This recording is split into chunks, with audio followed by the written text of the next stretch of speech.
Sejam muito bem-vindos ao nosso canal. Aqui trazemos informações de fundos imobiliários e ações no Brasil e no exterior. E no vídeo de hoje a gente vai falar de um ativo que é a primeira vez que vamos trazer essa classe de ativos aqui no nosso canal. Trata-se do Juro 11, que é um fundo de investimento em infraestrutura. Vamos analisar o seu portfólio, entender um pouco melhor dessa modalidade de investimento e, ao final, comparar ele com outros fundos semelhantes. Se o vídeo ajudar em seus estudos, fique à vontade para curtir, compartilhar e se inscrever em nosso canal.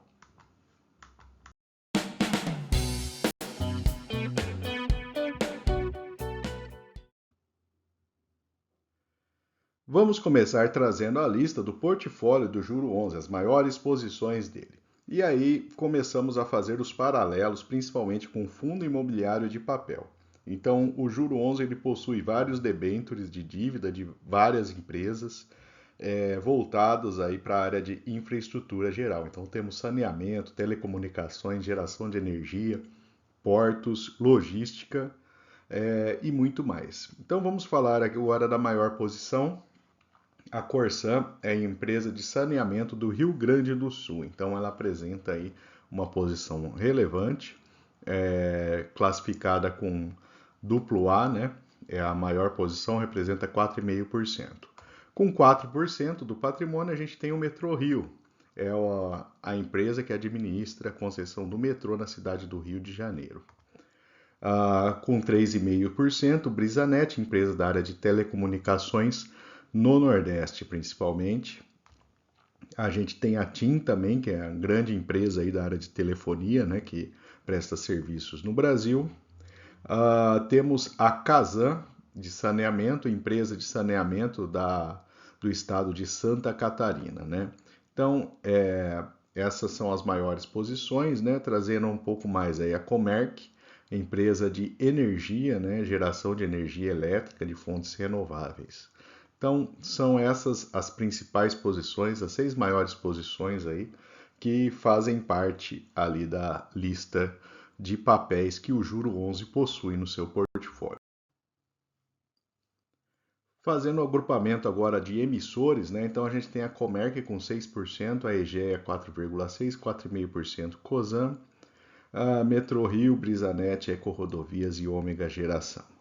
Então, o setor de geração de energia e saneamento são as duas maiores posições. E aqui vale um comentário: quando a gente tem um fundo imobiliário de papéis, né, normalmente o porte das empresas, né, é bem diferente, né, empresas menores, às vezes até construtoras, né, mas aqui no fundo de infraestrutura a gente tem uma gama muito maior de empresas, né, possibilidades muito maiores. E empresas que têm, são setores ali que têm uma constância de receita, né? Então são setores bem interessantes nesse sentido.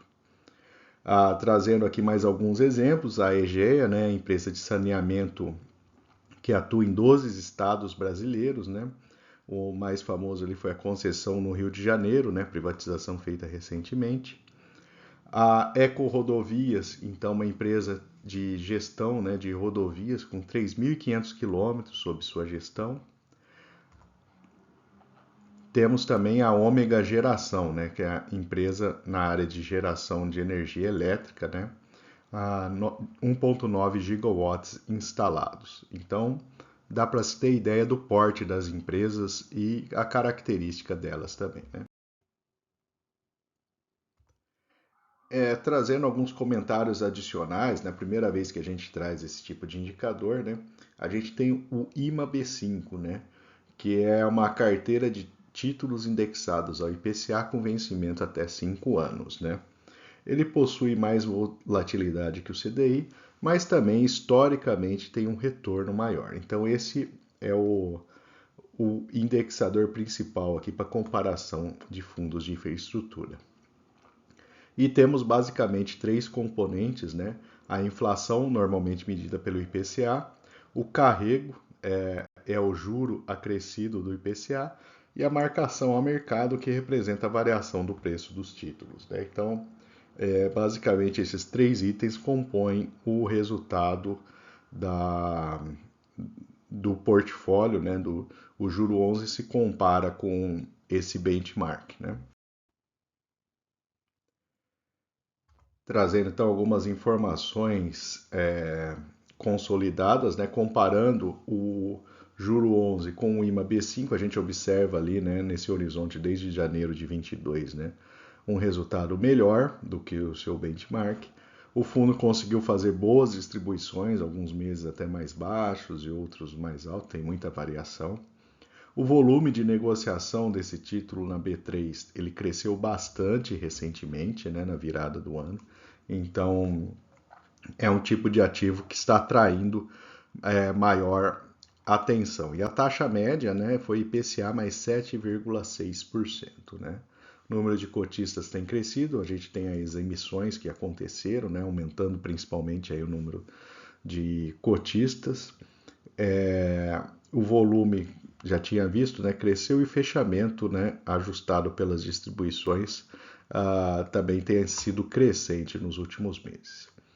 Aqui é a performance do fundo, né? Então a gente tem o IMA B5, a gente tem um 4,1 de carrego de crédito, 7,6 de marcação e 1,6% de alocação dinâmica. Tira a taxa de administração, o fundo conseguiu performar melhor aí do que a sua referência.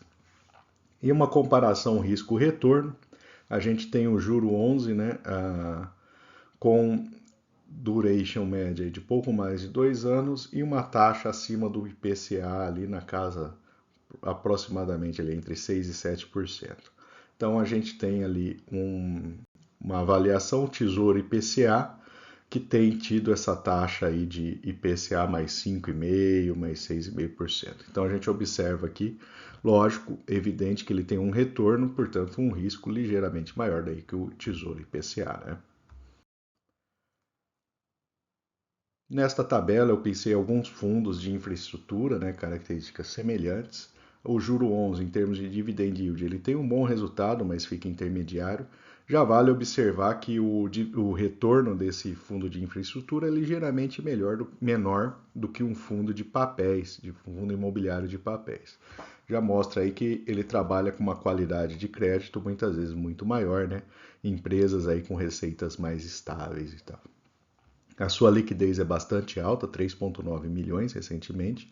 Patrimônio na casa dos 400 milhões, a gente só tem o IFRA 11 aqui nesse conjunto, com quase 1 bi de patrimônio. E aí uma comparação entre máximas e mínimas em 52 semanas, a gente observa que diversos deles estão mais próximos das máximas do que nas mínimas, né? Então mostra aí um crescimento de cotação nos últimos tempos. O histórico de investimento que investiu há 1 e há 2 anos atrás, né, conseguiu bons retornos, 23% e 33%, né? O retorno principalmente aí em valores recebidos por cota, que fizeram aí o resultado ser bem interessante. E nesse gráfico a gente tem aqui uma evolução do valor da cota do fundo, né? Ele apresenta um bom nível de oscilação ali, né? Período aí iniciou de 2023, ele teve uma queda relevante, depois recuperou um pouco do valor e tem sido negociado nesse patamar. E finalmente vamos trazer os pontos positivos e negativos para investimento no juro 11. No lado positivo, a gente tem diversificação, então numa carteira diversificada, né, se você tem outras classes de ativos, faz bastante sentido pensar em alocação também em infraestrutura, né, te ajuda a dar uma diversificada na carteira. Tem menor risco do que os fundos de papel, né, os fundos imobiliários de papel. Saneamento e energia são os dois principais setores e são setores bem perenes que têm bons resultados, né, boa estabilidade de receita. O fundo apresenta uma liquidez muito boa perto dos fundos similares, né? E do lado negativo, a gente tem que são fundos de dívidas, né? Semelhante a fundo de papel. Então, portanto, ele tem aquela questão do risco de crédito. Rendimento em patamar menor do que os fundos de papel. Por um lado, tem um menor risco, né? Por outro, o rendimento é de fato menor. Poucas opções por enquanto, ainda é um mercado que deve crescer mais ainda, né? Ainda está em expansão. E o patrimônio de menor porte e o preço dos fundos tem ficado próximo suas máximas ali do último ano, né? Então esses são os principais pontos identificados nesse ativo. E vou aproveitar para deixar nossa playlist de fundos imobiliários. Lá você encontra diversos ativos. E fique à vontade também para curtir, compartilhar, comentar o que você achou desse vídeo.